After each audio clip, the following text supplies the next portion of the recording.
Welcome. Today, we're here to guide you through the updated process of reacting to a message on Messenger. Let's dive into the steps together. To begin, open the Messenger app on your Android phone. Locate the Messenger app icon on your home screen or in the app drawer, and tap on it to launch the app. Next, navigate to the conversation you want to view by selecting it from your list of chats. Once you've entered the conversation, you'll be able to see the messages exchanged between you and the other person. Now, to react to a specific message, long press on the message you've received within the conversation.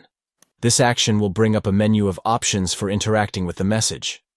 To express your reaction with an emoji, tap on an emoji from the available options displayed on the screen.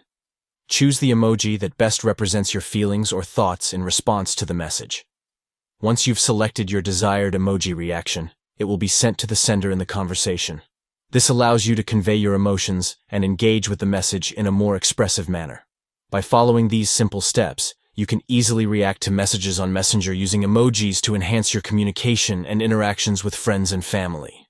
Make your conversations more interactive and engaging with emoji reactions on Messenger. Thank you for watching, and happy reacting on Messenger.